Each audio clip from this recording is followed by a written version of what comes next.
Spark of Hope is only a few weeks out, and already we have our next set announcement. Is this good PR? Or is this too much too fast? Only you can decide. Or myself. Right? We used to discuss the current state of Spark of Hope and what we might be at GenCon. This is episode 137, Spark of Hope, so far. You have been well trained. No. You don't have to carry a sword to be powerful. I won't fail you. Or do not. I'm not afraid. There is no try.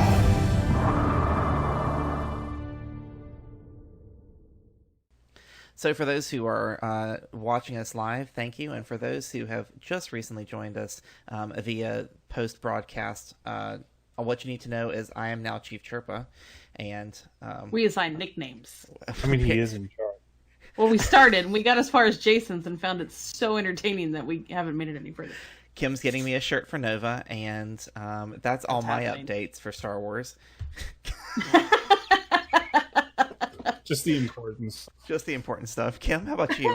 Actually, I got a lot of Galaxy's Edge stuff to talk about. Ooh, I'm jealous about all that. Let me tell you. I will be partaking in a test meal on Friday somewhere in Galaxy's Edge. That's fun. And I'm going to build a lightsaber that I do not get to keep. I'm really sad. I think it's used goods that you should get to keep it. The pieces are now used. It's sort of like your Jedi quest, right? You might have to kind of sneak off with it.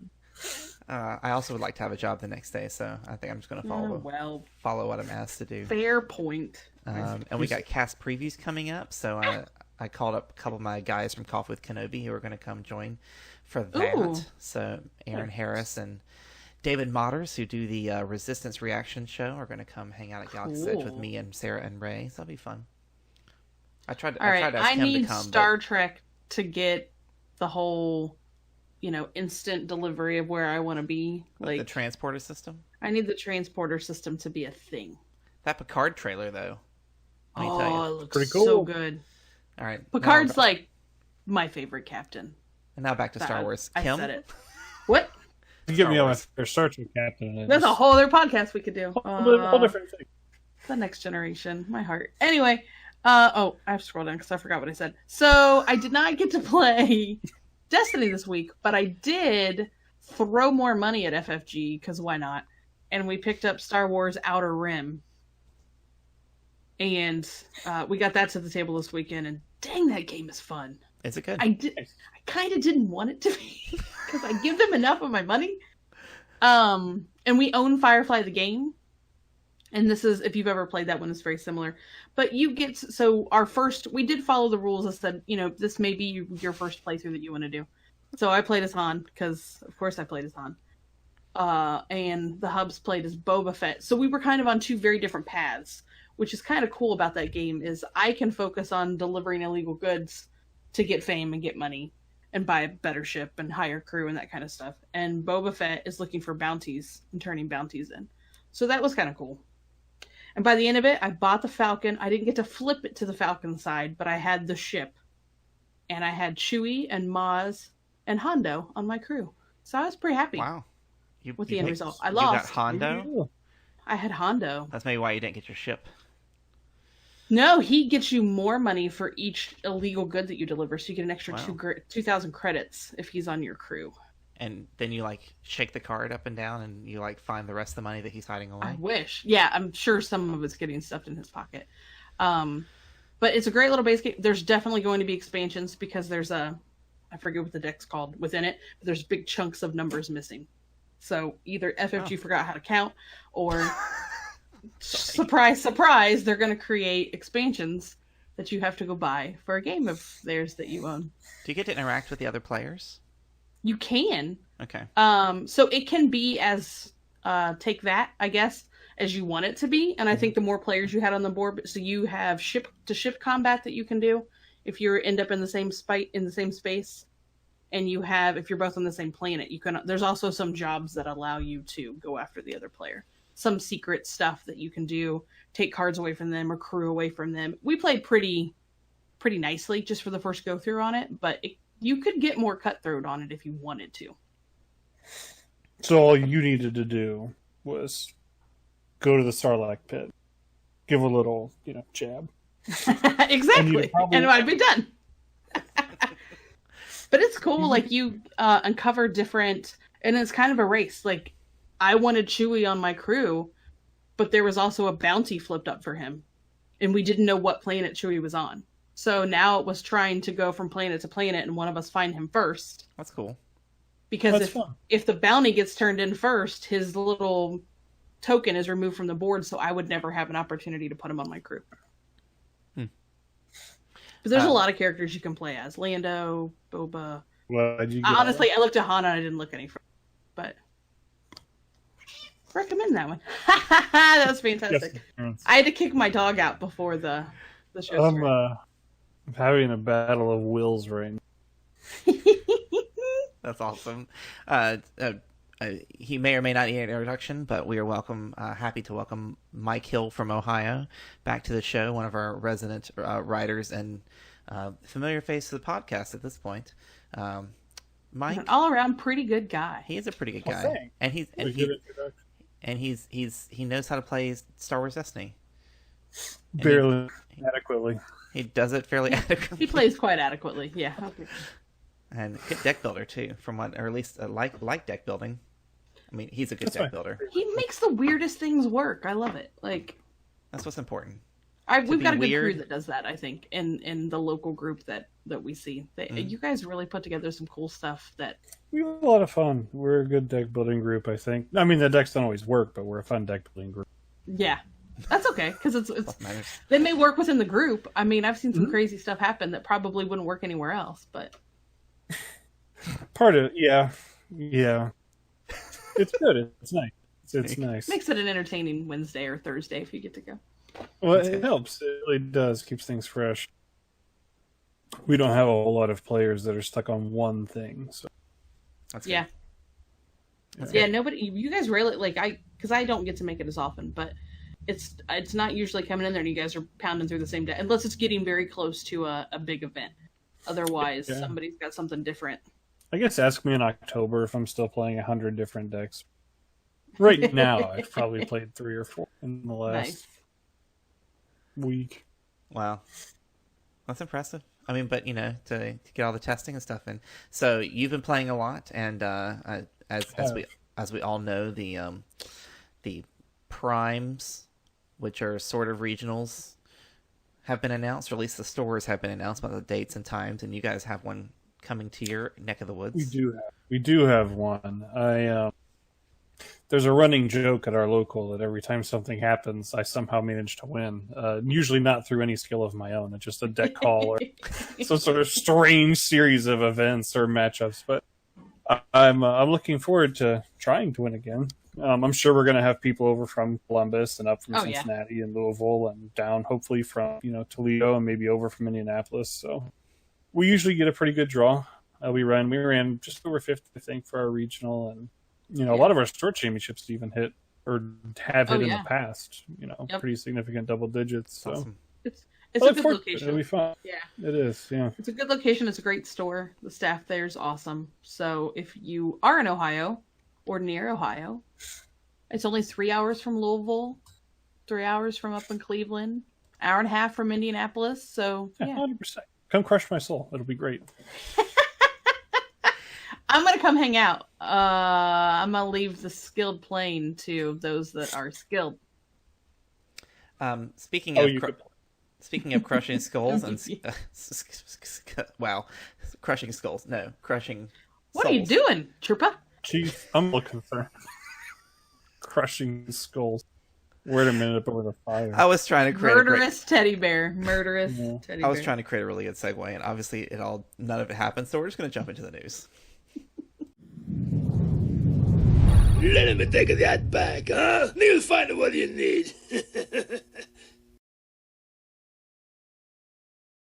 So par for the course for FFG's PR department. As soon as a new set releases, it's not me saying this. That's why I'm laughing. They tell us about the next one, which every time this happens, we're like, wow, that's soon. But then we don't hear anything for 2 to 3 months. I think this one feels even sooner because Spark of Hope was so on time. I agree. Yeah. Did you say on time? I did. Mike Hill. Rule number one about the Chance Q podcast: the soapbox belongs to Kim. No, I'll share it. Here It's it is. okay. No, They've heard I'll enough play of devil's mine. advocate for FFG though. It's yeah. I don't know. I mean, you definitely want to keep excitement going, and you had San Diego Comic-Con, and now you have GenCon. So I but they could have made that announcement at either one of those two events too. I could see that. I guess for me, as someone who's played games that have died, sometimes after periods of no communication, it's sort of nice to know. You know what I mean? Like, I know 3 months from now there will be more Star Wars Destiny. I know that Afterworld will be another season of Star Wars Destiny. And so that gives you confidence in some ways to go buy Spark of Hope, because I know there's still going to be a game for me next year. Sure. That's that fair. said, I sometimes wonder if there even is a PR department. Don't hurt me, FFG. Because you can't. Don't worry. Like, I'm in front of you in line for that arrow, so it's fine. it's very little fanfare. I don't know. I feel like it could have been a little more at a major con, for example. Yeah, I just feel like Well, Cheap it's not Tripper like got they another didn't shield. Yeah, I don't. Yeah, it's not like they didn't. Like, I mean, you were what? You had a week. You had a week or two for San Diego Comic-Con of all things. Now maybe they're not a big producer, but I don't think they did. I didn't see any cards come out of that. There was not a promo this year. I don't think I they didn't think had a so. big presence at Comic-Con. I mean, Marvel just But then Marvel you have won. GenCon next week, so why not just do it? Maybe because their flight report last year got booed afterwards, right? Was that at GenCon that they had their flight report that everybody got there early, and then it was like, we're gonna talk about X-Wing. Oh no, that was the thing at Worlds. All right, I Yeah. forgot where it was. Well, 'Cause wherever it was, maybe they've learned from that. I was also there for that. I feel like they just don't have a calendar. Like, Yeah. I mean, there's just three count. You know, I don't know. It feels Part a of little me- early, but maybe just take a deep breath and let people get their packs open first. I would have said another week or two would have felt a little still exciting, but gave Spark of Hope room to breathe. You know, had they maybe just shared the Boba Fett and said, hey, it's coming, and then dropped the Death Star stuff, because the Death Star stuff is like fundamentally different than anything we've had so far, and that's the kind of thing that generates excitement, right? Mm-hmm. Yep. And it's sort of like, why not save that one? Why not back pocket that Why one? not save that for when Spark of Hope is not so exciting and you need to like, you know, give it a little boost. But again, maybe the strategy is you get people excited. You know the game's going to continue. You know you've got worlds probably before, and you want to just make the game seem alive. A lot of stuff happening. I get that too. So yeah, that's true. picking Somebody on mentioned you. in the chat that like some of Europe didn't even have Spark of Hope yet, and they announced. The next set. So that's just salt in the wound. I mean, like, That's you don't have that one or that That's one. not great. But again, it's not like they released those cards to us. They just sort of said they're coming in the future. So I don't know. And I just hate to see it take the excitement of deck building for Spark of Hope, because you're going to have those people whose mindset is now over here with those cards and that new kind of win mechanic, and it's taking the focus off. Like, why would you want to turn somebody's focus away as quickly when as the packs weren't even cold yet? As quickly as they're updating the TTS models, you know, it's like true. So I wonder if the alternative is to like release some kind of gameplay video, right, with some of the new decks or something like that, or maybe pack opening is just sort of what it is, but maybe you even do something like that and you talk about strategies that you know about because you designed the game, and you know, just sort of go over stuff like that. Maybe that's an alternative where you do that a weekend and then 2 weeks out or 3 weeks out. Push the new set. I'm not one of those people who's super mad about it, like I said, because I played a game that died, and I'm pleased to know this one's not dead yet. But in fact, it's getting better. It helps for the amount of stuff that I have in binders and stuff downstairs. But the game is not dead by any means. So and apparently, this little podcast too. Well, hey, that means we're still here for another 3 months, right? That's our absolutely 6 months? probably 6 even. Yeah. Oh. Actually, probably like 3 months in a week when they announce the next one. But anyways, so Covert Missions, the new set was announced. They did not announce a release date, although I do believe it's going to be after Worlds. I would hope that it's after Worlds. I can't imagine they'd want to go into Worlds in a 2-week meta. But you know, what do I know? We previewed I mean, let's be honest. They don't announce the release date until the release date. Well, they don't know the release date till the release date would be my guess. No, I know, but I mean, like July 5th, they go, oh, by the way, you can go pick some up at the store today. It's kind of what it feels like. Well, and part of it to me is like, is it here? Can we ship it? Let's announce it. But they may not know that until, it's going to distributor. Yeah. I don't know. I just, being in the board game side of things, they seem to be able to hit dates fairly like it's... Yeah, it is strange. I don't know. Anyways. So they did preview a lot of cards from this set. We're going to run through them real quick. Before we do this, I want to do say that Kim believes she gets some credit for the Death Star situation here. I get partial credit. On March 19th, Kim said to Jeremy Zwern on our podcast the concept of a multi-card Death Star. So that happened. I said it was multi-card you had to build, which I think is pretty freaking cool still. So cool idea. And on July 10th of 2018, so this is last year, Mike Hill, the other one, the old one. Oh no, don't call him the old one. He's the other one. I can hear him like glaring at you from California. I can hear it. He said, when we do see the Death Star, when you activate it, it'll take multiple turns to hit, or it'll take a certain win condition to make it work. So yeah, he hit the nail on the head better than I did. He got pretty good there. So this set does introduce two new things, right? So introduce piloting, which is the idea that if a character says piloting, that when that character is activated, that character can also activate a vehicle, and those two cards are considered piloting. Or that pilot is considered piloting that vehicle for that turn while they're activated, which is kind of interesting to wrap your head around. And it's like you jumped in the ship and went. And then we got what I have been kind of thinking that this game has needed. I didn't think it would go like this direction, but the idea of a quest. So they did that in the terms of plots, and they did that with the Death Stars. So starting with construct the Death Star, a 2-point villain plot. The action is remove 2 of your dice, showing a resource to place 2 resources on this plot. Then if 15 or more resources are on this plot, you win the game. Alternatively, they did something similar with the hero, destroy the Death Star. You put 20 shields on the Death Star, so token makers are going crazy. You can resolve your plot and vehicle. You can resolve your pilot and vehicle dice, showing range damage against the plot. And then, of course, that removes the shields. And then once... if this plot has no shields, spend 1 resource to reroll 1 of your pilot dice and 1 of your vehicle dice. Then if both those dice are showing damage, you win the game. That's a lot. It's a lot. I think it's probably easier to destroy it than construct. Just because it's easy to see. I don't want to call them combos because we're missing so many cards, but it's easy to see ways you could feasibly build a deck that destroys the Death Star. I mean, 20 damage is not a crazy amount of damage to do by turn 3. Right. Especially if you're trying to do it. Or, if Moving Rocks doesn't get put on the restricted list. Right. Whereas construct the Death Star, it's harder because it's going to be 2 dice, both showing resource. I mean, you can do it 2 or 3 times a turn if you can do it. The deck building gets trickier because now you need to get dice in the pool.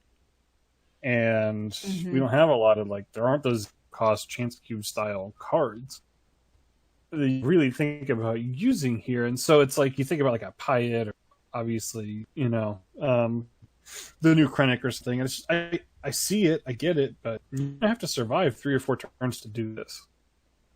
And I don't know. It'll be hard. It is interesting because you're going to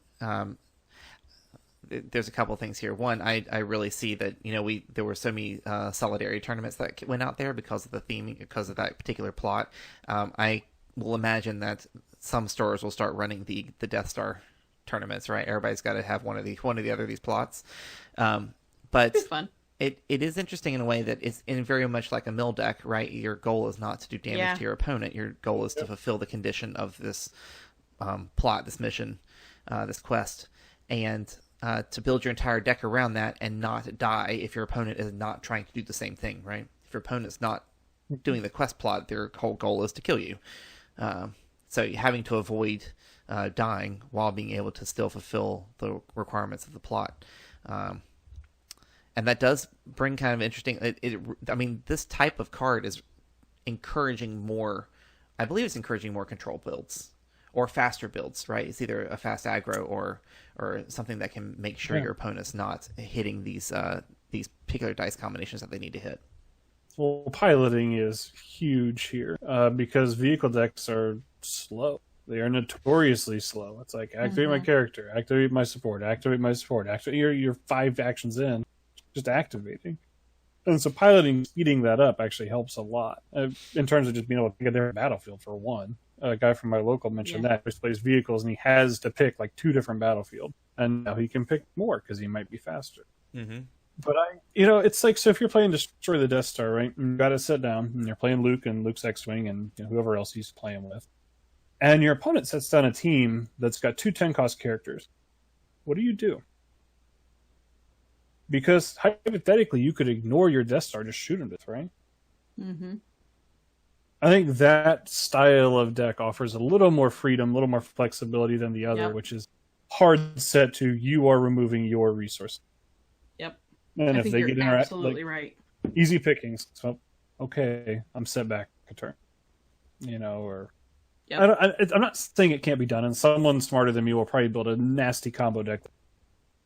I think that's what it'll take. Yeah. As of right now, I can't imagine that plot beating something like a Tear to Behold Vader. Mm-hmm. I think that's fair. I think it's a whole lot easier to roll damage or get to damage on that pilot and vehicle dice than it is to hit resources. For sure. It's easier to build a deck focused towards that. 100%. I think is what you were kind of saying. Well, just additionally because you have flexibility. I mean, like if you're playing a bunch of low health characters, you can pick off, especially with the sort of pseudo ambush you're getting on the vehicle with piloting. Yep. Maybe your game plan in that game is to do that. I don't know. I haven't played with it. I couldn't tell you, but I like flexibility. You haven't? What are you doing? Oh, I got to proxy it, I guess. I'm a little slow.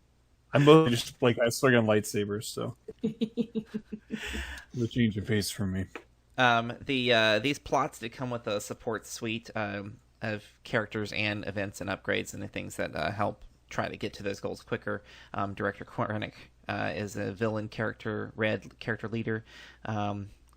2 focus, 1 discard, 2 discard, 1 resource, and a blank. The point value of your Death Star plot is decreased by 1, so helping your character team build. And after you activate this character, you may turn 1 of your dice to a side showing a value of 1, which does help get those resources showing. The event Death Star plans, the upgrade Death Star plans. It's throwing me because it has no die. Interesting. Exhaust this upgrade to place 1 resource on or remove 2 shields from your Death Star plot. After opponent's effect deals damage to attached character, they may move this card to one of their characters. So, I mean, this idea of the upgrade that's going to move from one character to another, I guess if you're each playing, the idea of one person's playing heroes and one person's playing villains on this type of deck building, do you think they're setting that up? Like, setting up for that type of event? That would be awesome. Like, that's where this would be the most fun. Like, stealing the totally. Yeah. Stealing the plans of the Death Star. Well, because then you're gonna have 2 hero decks. I mean, unless you know what I mean. So you're gonna have to destroy the Death Stars, where you're essentially racing to destroy it, not be. I just think this is interesting that this thematically bounces back and forth. I think that's kind of. It's a really well designed card. Can we talk about gonna go home with somebody else if you're not Victorian style here? Just standing there looking painted with a nice background. Give him a sword or something. Right? It feels like he commissioned that one a little bit. Yeah, it does. That's like his painting on the wall, kind of. Yep. I just want to mention that. For the heroes, he's legendary, which is interesting. Luke Skywalker as the pilot. He's a character, apprentice, and a pilot. He has a piloting keyword, which I think is funny that it's not in bold, but whatever. The point value of your Death Star plot is increased by 1. Before you resolve a support die of a vehicle piloted by this character, you may increase its value by 1. So helping to increase the value of your quote-unquote support die of a vehicle piloted by this character. So, of course, in this case, Luke's X-Wing, which is one of those that he could pilot if he so chooses, which has a power action, reroll this die, or if Luke Skywalker is piloting this die, turn this die to any side. Both Luke and Luke's X-Wing have 4 range sides. And actually their die is almost identical except for Luke's got a resource and his X-Wing has a shield. Mm-hmm. they have to have those range sides because you're not going to be able to destroy the Death Star otherwise. You know, infuriating it would be to pay a resource and roll like blank resource, and pay a resource and roll blank card, and it's like, well, I guess I'm not destroying the Death Star this turn. Yeah. They really probably needed to look at. Actually, these are good cards. I mean, yeah, I totally agree. It's like not a crazy world to picture this, like not in a destroy the Death Star deck, just in a I'm going to play some vehicles and shoot some guys deck. I mean, pretty good. It'll be interesting to see. You don't see ranged blue near as often. I mean, blue's predominantly melee, so it's kind of nice. No, except for starter deck loot that nobody really plays. Yeah, like I say, but then again, you're gonna have to build to this because you're not gonna find a lot of older stuff to slot in with ranged for blue. So unless you match them up with yellow or something. Partner red. If you were really going for the Death Star, you could do like a Luke Padme armored reinforcement and grab something cool. Since Luke's got piloting, you could tap them in together. But I don't know. I think this would be the most fun shooting the Death Star. He also comes with the Trust Your Feelings event. It's a 0-cost event. Reroll up to 2 of your dice. Then you may resolve 1 of your dice. And then you may use the action of your plot titled Destroy the Death Star for free. So, allowing you to kind of make that last hit onto the Death Star and then go ahead and try to blow it up if you'd like. And for free, which is nice because, having the resources when you need them. Well, now you don't have to worry about it. You can trust your feelings if you so choose. So does that mean and maybe you guys know this, because to destroy it, it's saying that you have to re-roll the vehicle die. You have to have them both showing damage to win the game. Is that saying that this card allows me to do that in lieu of? No. Since I'm going to resolve one of my die? Okay. What this is trying to do, I think, is be flexible. So you can re-roll 2, you can resolve 1. Like, that's just kind of cool. But those dice still have to be there if you're going to use that action. You're still going to have to do that re-roll without. I think these are meant to be played together. I mean, they mention each other, so I guess, But the idea is you can throw Trench Run down, proc Trust Your Feelings, and hopefully kind of pseudo-instigate. Destroy the Death Star without your opponent being able to stop you. Because if you slow roll and you roll Luke in a vehicle and your opponent just removes a die, you no longer have, potentially, a vehicle die to destroy the Death Star with. Yeah. So if you can sort of play these together, and again, I think this is the point, you can avoid that sort of bad experience. At least get a shot at it. I think it's nice from Trench Run that you can play it from your discard pile as well. Yeah, absolutely. Probably. I mean, this could be, again, if you're thinking about this as like 2 different ways to play these cards, you could play this just trying to shoot a character and it wouldn't be that bad. You'd lose some of the effect, but you'd still be able to get an activation off of a character in a vehicle and have a resolve. So, it's not awful. And they're free. Built in, yeah. In a way, it's free. I love free event cards. In a way, it's built-in action cheating, which is kind of nice, without actually action cheating. And again, I think at the end of the game of Destroy the Death Star, you might need this if it pushes to another turn or something like this, because then you know your opponent's game plan is remove vehicle die. You're not going to be able to remove both the Lukes, but if you can remove the one vehicle die, you can stop that play.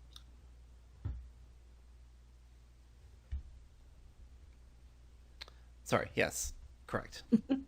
And there goes my Flare Man. That was the motorcycle this time. The train already went through, so we at least missed that.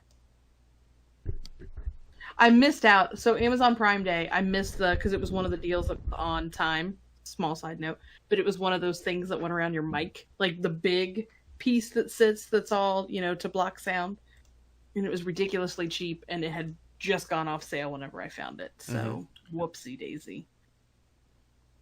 Maybe next time. This crazy moment where I thought you were going to reference something about trains. You were going to buy a train on Amazon Prime. No reason for that at all. I can buy a train game. Thing. I can buy a model train. Wild. See, there you go. I don't know why. One of the things I found one of the things I found very strange about this article is that most of the articles have been pretty balanced, right? I'm going to introduce this one thing, and I'm going to introduce this other thing. They were just, it seems like, we need to put 2 more cards in, so we're going to talk about Boba Fett. I'm not sad to see Boba Fett back by any means. No, I'm not. Right. I mean, there's the piloting aspect of it.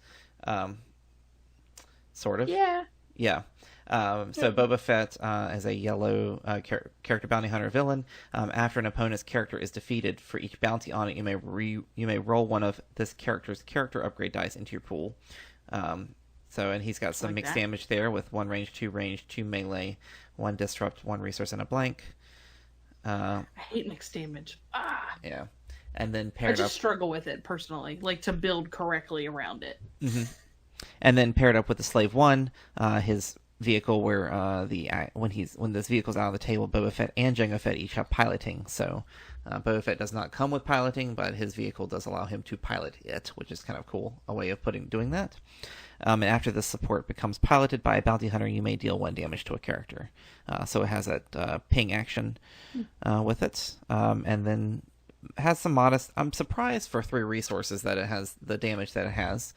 2 range, 2 range, 2 indirect, 1 disrupt, 1 resource, and a blank.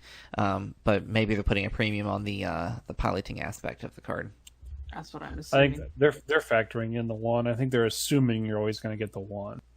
So for 3, it ends up artificially added damage to that. Mm-hmm. And include the piloting thing. That's my guess, I guess. It's legendary, so I can tell you right now it's going to be the one you hate pulling like 3 of. Right. Yep. Yeah, so they've already, we've seen 3 legendaries in here already? Yeah. Because Krennic is also legendary. That's another feel bad one after you've got 2, I think. Or 1 even, but... So I think we're going to save the rest of the opinions on the news for next week, so we can go ahead and cover our topic for the week. So let's go ahead and jump into our discussion of the current state of Spark of Hope. Cool.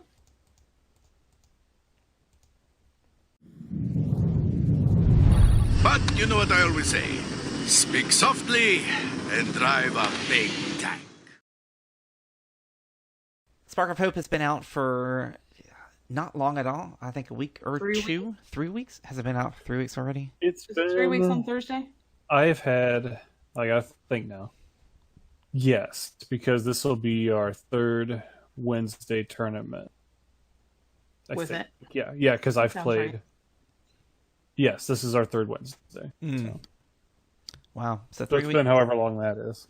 So 3 weeks in, and we know GenCon is just a couple weeks away. So Next week. I guess the biggest early test of the Spark of Hope meta is upon us. Where is the game at right now? Where do we feel like Spark of Hope has taken us in terms of deck building, in terms of types of decks? How much has changed since Convergence? Convergence never got a foothold anyway, so that's just kind of that's my general start the brainstorming and go. It's fun. It's fun. Do you want me to start? We'll let you start, Mike. You are the leading expert as far as this group is concerned. That's scary. Out of the 3 of us, you are real definitely the scary. expert here. Oh, no. Okay, so I guess this is what I would say. I think Spark of Hope brings you like 2 obvious decks that could see play, and that would be the 2 that are, I guess, designed to be obvious. And I'd call that Kylee Ray and the R2-D2 and C3PO sort of combos. I think those are out there. They're very easy to find. A lot of people have tried to build around them already. So they've had a little bit more time to percolate, I guess, out there sort of in the playtesting groups and stuff. And I think they've come farther. Certainly the R2-D2 C3PO. I think it'd be weird if you didn't see that at GenCon. I don't know why people would avoid playing a deck that's done well in early sort of local testing. But other than that, you're kind of early in the set still. So you're looking for the stuff that maybe people discovered at a local or have discovered through a lot of testing or on TTS that hasn't made a splash, but could be really cool. Mm-hmm. So I look at a character, like Maul has a high ceiling, if you could figure that out. But is he better than Vader? And I think that's when you get into that question of we're so close to the end of Convergence that if you knew you were really good with your Darth Vader, First Order Stormtrooper deck, or if you knew you felt really good about your ad deck and you just got some new toys, I'm not sure you would play something different. So I think you're going to see a lot of Convergence decks with new toys. And I think you're going to see a fair amount of those two pairings I mentioned, the Kylee Ray and the R2D2 C3PO, just again because they're kind of easy to build. There's a lot of lists out there. Yeah. Maul, IG-88, these characters that can hit two characters at once, they have a ceiling. They're good. If people will make those work, then that's awesome. But I think, is support meta dead? But it certainly took a hit. There are a lot of cards now that bring it down to earth a little. So we'll see. But it should definitely... It's one of those early Wild West tournaments that you can't meta very well. You just have to play something that you're confident in, that you know can play. Hang with the other decks you know are going to be there. And hope your matchups kind of lead the way you need them to.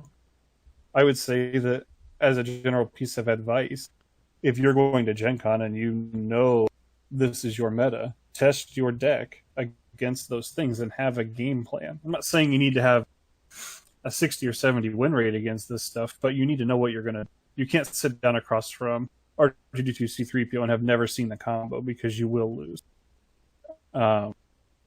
Short of, a great gap in player skill or something like that. So that's what I see. Point. Yeah. I just think the biggest piece of advice I could give you is there are two right now from the new set that are relatively popular and relatively decent. I guess I'm going out on a bit of a limb talking about Kylee Ray in that same sentence, but it's good. I think it's good. I think it's easy to build. So that's a key point, I think. That it's easy to build, so it's accessible. And if you have an opportunity, like you said, to get enough reps with it, it's that deck you have a comfort level with going. 100%. We've seen a lot of people do really well that the deck itself may not be a tier 1 deck, but they pilot it so well because they're so comfortable with it. It's mid-range. So if you know when you're the beatdown and when you're not, and if you know when to play passively and when to play reactively, and I think you're going to win a lot of games with it. Mid-range decks have always rewarded skills. So Kylee Ray it's cool, but it's not going to be a deck that you lose to if someone just picked it up, or someone isn't very familiar with the meta, or doesn't have a game plan for things. So let's take those two decks as kind of our entry into Spark of Hope deck building, and kind of yes, there are those groups out there who probably have a secret sauce who haven't showed it yet. We always kind of see those peak in the top 8 of these big events. Somebody's discovered something that hasn't been leaked because they've got a tight lip on it. But these two decks obviously are going to be something we're most likely going to see.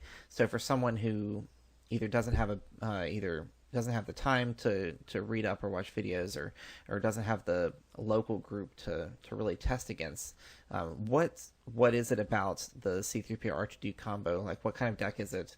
What's the kind of the overall big plan that makes that deck work and successful? It's versatile, for one, because the third partner is going to key into a lot of what you do. Probably going to be yellow. You're probably going to play some amount of support. There's an armor reinforcement variant, and then there's just sort of a straight variant that plays a lot of little stuff, like the old Ayla decks used to. Mm-hmm. But ultimately, those droids are either going to build resources, deny you resources, or the single die variants, I guess, are going to just exist to frustrate you. Whatever they can do to advance their plan of playing supports or deny your game plan of sort of building a board, they're going to do. There's going to be a lot of action.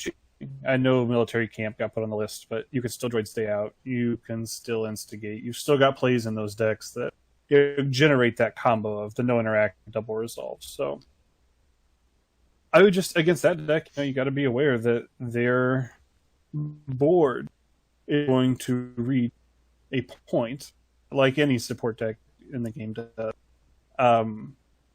where you probably aren't going to be able to beat it if you're playing an aggro deck. You talk about inevitability in card games, and it is inevitable to a board state that is, 6 to 7 supports, you had no chance to interact or stop. Yeah. So if you're playing like villain yellow, discard. If you're playing anything that's going to be able to snipe a character quickly, you got to do it. As for which character, it's matchup dependent. I'll leave it up to you. A lot of the removals usually you see entangle, you see easy pickings, so you could try to do that. I personally like to kill C3PO. He's usually the elite character. But you could approach it a number of ways. Just understand that if you can be faster and kill a character, you probably need to. because if the game goes too long, you're going to lose to just attrition. They're going to build up so much stuff that you're not going to be able to stop it. Mm-hmm. That makes sense.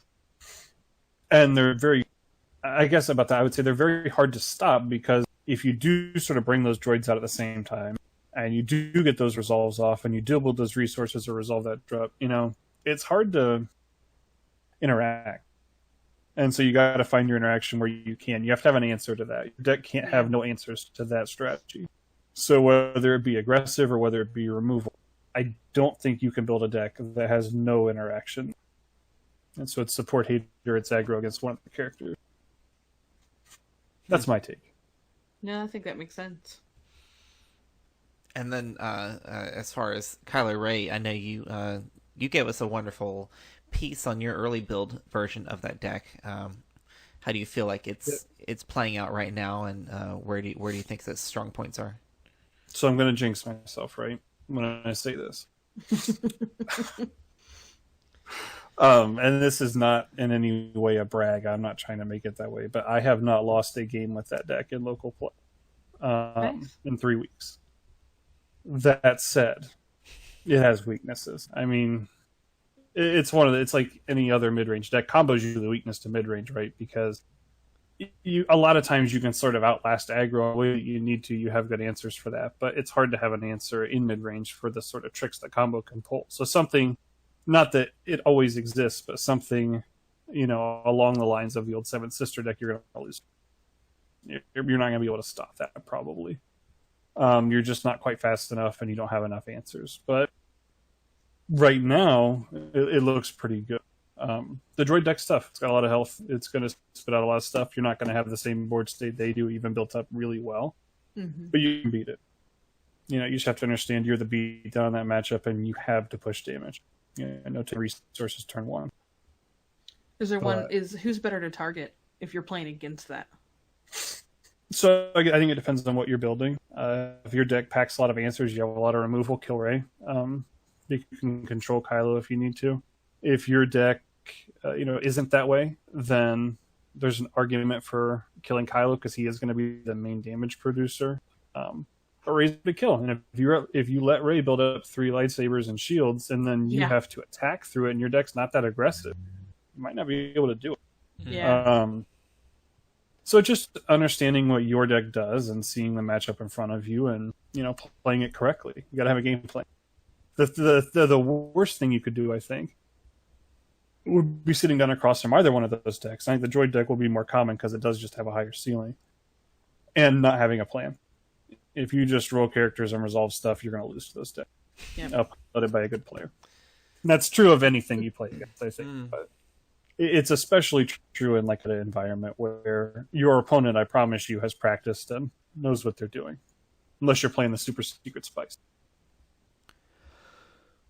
Which I'm confident you'll see something come out. Like, I feel like a lot of those groups have been very quiet the last couple of weeks. So. Yeah, they always are. Yeah, always. I'm waiting for the person who tops with the Ewoks. There's a lot of damage there. It's surprising. Not that deck is surprising. Like, when we talked about it previously, we thought, well, that's not going to do a lot, and it does. Yeah, if I had to hard predict, you're going to see people. Someone is going to run a Vader or a Maul through. It's just going to do what it does. Especially if you do have that Ewok matchup hit your Darth Vader deck. Tactical mastery and Fear and Deadman probably wins you the game. So, that kind of thing that's always going to be a factor. And even against the droid deck, that play would have to kill their characters. Those characters have 8 health. No, I didn't get to see the full deck list, but I caught it just before we started the show, is that Jedi Trials was running, there's a cry in the community to let R2 see how he does without C-3PO, but it was an R2 Chopper K2 deck. I've got a Scott locally wants to play something kind of like that. Kim, you think it would be cool? Certainly piqued my curiosity, that's for sure, so I'll have to go back and check out that video. But... What would we could put R2 with the second... I know you're... Sorry, go ahead. That would be fun. Put him with Obi 2 and use him to turn. Yeah, that was another one. It was R2 and Obi. I think that's what the matchup was. And I know your Destiny mentions, they say every every set they have to drop a new Afra article as to what she can do. I didn't mention her specifically, but because she's an old deck, but it's an old deck with new tricks that's not getting any worse. Yeah, that's for sure. Another one of those things. Have a game plan. Do you feel like Spark of Hope more than anything else has allowed for what we would consider a thematic deck to actually kind of come into its own from a competitive standpoint? I think it's designed for that to happen. There remains to be seen if that will happen. Mm-hmm. But the droids deck to me is a little too good not to have a show. Nice. Where it tops something. Kylee Ray is a weirder animal.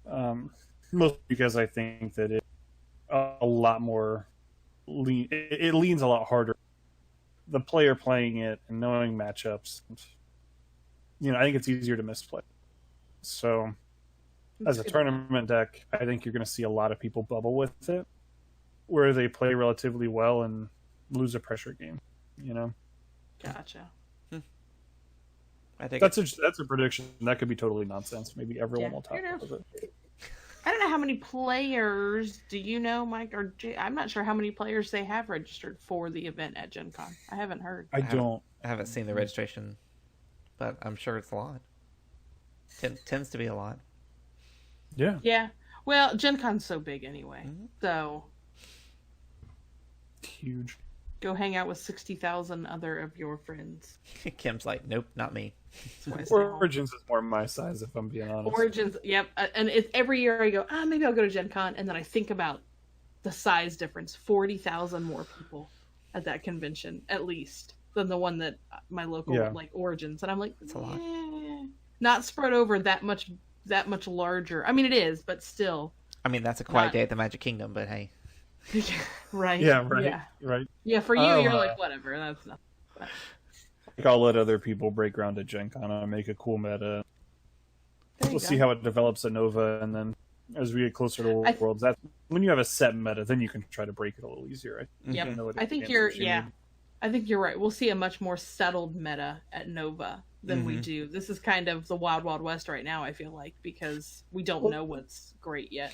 This is sort of like a pre-test. It's obviously very important. You want to win Gen Con, but it definitely helps you know what you need to study for the real test, if you know what I'm not saying no right real test, but it is. Teacher speak right there, Mike. I'm not saying Nova's the real test or anything, or any more. No, I know what you mean, though. Gen Con, but if you're looking at it as a developing thing, you're going to get a lot of information now you can use to do better. At Nova. Absolutely.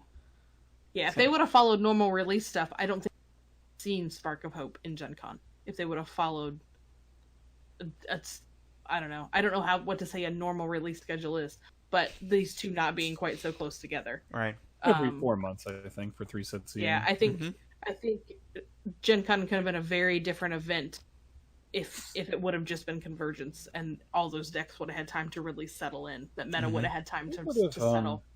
It'd be your GQ meta minus the Snoke decks that got hit. Yeah, that makes sense. And maybe that's why they wanted to mix it up, so that it wasn't like... Yeah, you'd see, the mill decks, the support deck, the whatever. I'm excited. Well, I mean, we will see soon what comes out of Gen Con. I know the plan is that the several content groups are coming together to bring us a live stream this year. I know the hyper groups are going to set up the equipment, and other groups are going to be doing the commentary on it. So we will all be watching with bated breath to see exactly what happens over there. So if you get to go to Gen Con, hopefully any of this information is helpful. And if it's not, then I'm sorry. Come back. Come back next week. Write talk about something different. Sherpa at the chance to. Actually, just direct everything to Chief Chirpa. I had no hand in any of my own. Great. Now I'm going to have to set up an email forward from Chief Chirpa to my email. I don't know why you haven't already, to be honest. Like, I feel like that's a secret thing you've already done, and we're just helping you. We're just enabling you with it. It'd be really nice if you flashy intro at the beginning, where your face comes up with just Chief Chirpa underneath it. And it's got to be like a flash in, I feel like. Real name. Yeah, 100%. So let's jump into the answers from last week's question. There can be no mistakes this time. Really though, GenCon 2 wish lists. Some on top with Kylee Ray, you would make me very. And if that doesn't happen, some on top with something super spicy that I haven't seen before, so I can play the locals the next week. That would be awesome. That seems legit. That's right. Kim, what was our question last time we were having a show? My eye itches. Okay. What single card from Spark of Hope is your early favorite, is what we ask. And hurry, pick one before they announce the rest of the other set, and then you look at all those cards. My favorite's Destroy the Death Star. Oh, wait, hold. Wait, what? I know. Chris Stevenson loves Impound. It's a one-time use Awakening's General Grievous ability, but it can also be used to snag a card that was overwritten, too. I can't wait to see what my bounty hunters loot off their marks. Sounds very thematic. Oh, that's working out. Chris I haven't looked at Stevenson, that card. have you stolen stuff yet? Tell us about it. James Angstman loves the new Yoda. I had a bunch of cards that kept me full up on shields and basically became a mill deck. My opponent used up all her cards trying to take my shields away. It took forever, but it was so fun. You know, chipping through shields is so flippin' annoying. And I feel like I gotta it's been a while. So Qui-Gon, 2-player set Rey, but it's annoying to throw so much damage at an opponent, and then they just put more shield. It's for me, it gets to a point that it almost becomes flip the table anger, because I've killed that character 3 times, but he still has shields and I can't do anything about it. See, this is a perfect example of building your deck for the meta, right? If you have a problem, you have a threat and shield, you need an answer for it, or you're going to lose. So you play Intimidate. Or, I used to have a Vibro Knife, Mike, and then that went away. Yeah, they got mad at us for that. I didn't hate shields back then. I loved my Vibro Knife. I would be curious to know what deck James made with Yoda. I played a Yoda with Youngling built to last, where I Destiny fulfilled the Younglings to redeploy. I've seen it on. It was awful. Yoda was just killing the Younglings. It was great. I got a lot of concerned looks considering my profession, but I enjoyed. I really enjoyed playing it. It was fun. It was like an anti-thematic. You're really working your way up to your own special little nickname, Mike. Tread lightly. I'd like to know what that would be, but I also don't know what that would be. No, but really though, I'd like to know what James did. It's cool. That would be cool. Some other guy named Mike Hill, we collect those, mentioned really? Exchange of information. Love because Hero Blue desperately needed a resource generating event without an absurd play restriction. The fact that your opponent will likely show you their hand to gain a resource in return is almost an added bonus. Yeah, I wanted to pick something weird. Exchange of information is awesome. It's like Truce. That's cool. I love Truce. And here's the thing: as a guy who played a lot of Wolf and who likes Thrawn, if you can work with the knowledge your opponent shows you at a level that is higher than your opponent can, you're just getting double advantage. Don't give them a resource before they roll. That's not great. Don't give them a resource when you have a die you have to resolve in the pool. Also not great. But you can sort of time that card correctly. Super effective. It's a resource with no prior restriction, and you get some bonus information at the same time. That's cool. Just gotta play it smart. Other cards that have made the list: Desperate Measures, IG-88, Counterintelligence, Thrawn, and Admiral. So lots of Admiral question mark. Lots of varied. We'll see if what comes of that. I feel like it's Master of the Council. We thought that would be a thing, and then it just wasn't. Mm-hmm. Admiral's a little better. Yeah. I played Master of the Council on that Ahsoka Kanan deck. I don't know if you remember that, Kim. I do remember that deck. And that card was awesome. That deck was not necessarily awesome, but that card. It's fun to watch you play it. I remember you playing that one a lot. I played Master of the Council on my Mace Windu deck, and I really did enjoy that deck, but it didn't quite have enough punch. It was on my final cuts for the Mace Windu Ahsoka. I played an Infinite at Origin. I had it sitting there. I thought about it. I didn't play it, but I love it. In true Kim fashion, I just couldn't hit the die side. Yeah, right. I can't hit him when I need to, man. It happens in D&D. It's not just Destiny. Oh, it's not just Destiny. Any dice game. Okay. It is D&D for sure. You should see my initiative rolls when I. Yeah. I'm a spellcaster who always rolls low, and then everyone's in my way, so I can't cast a. That's awkward. Probably very amusing for your DM to work with. Oh, he hates bards anyway. I'm a gnome bard, so he's out to kill me every session. Last character I played was a bard, and I downloaded some apps on my phone to play musical instruments. That's a good one. It was awesome. I use your mama jokes a lot when I cast some of my spells as my I can bard. respect that. You'll I feel loved. those. I can't even name it. I don't know if it's a cantrip, but it might be a level 1. But where you just insult people as your vicious mockery. Yeah, Yes, so that's why thank I use the your mama one. Yeah, I love that spell. Or I use the you're not the person Mr. Rogers thought you could be. I use that one a lot too. I love it. Everyone, thank you for joining us for another week of the Chance Cube. Welcome to our weird and twisted world. If you're watching us live, we love for your subscriptions. Amazon Prime, it is free, and you get our cool emote with that. YouTube, like, subscribe, hit the notification icon. If you're on any podcast app, please review us there. Thank you so much to Matthew Scott, who keeps us honest, lets you all know about the show, and is here to heckle us every week because we've lost all our other hecklers. I'm not sure where they are anymore. Thank you to all of our... Summer. They're out, Thank you to all of our Patreons. Check out patreon.com/thechancecube. Yeah. We got some cool gifts that some of them have just sent out today. So if you're one of our Patreons, please check your mailbox soon. And of course, Chance Cube Price Watch for iOS.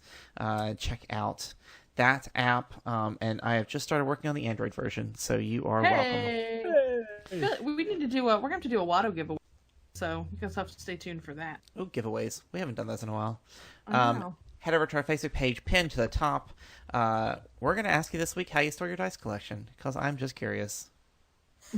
Poorly. Mine used to be so organized, and now it's not. I need help, people. Help me tell me how to store my dice. And with that, we bid you adieu. Thank you, everybody, and good night. This has been The Chance Cube, a Star Wars Destiny podcast, a non-profit organization dedicated to building community through gaming. Visit our website for all things Star Wars Destiny, including our Price Watch, Meta Tracker, and latest articles from the Chance Cube family. Find our latest videos on YouTube, follow us on Facebook, Twitter, and Instagram, and visit us at patreon.com/thechancecube. Your patronage allows us to grow this program and help us give back to the gaming community by sponsoring events, giveaways, and supporting our own community building initiatives. This is Mike Hill, the voice of the Chance Cube. Thanks for listening.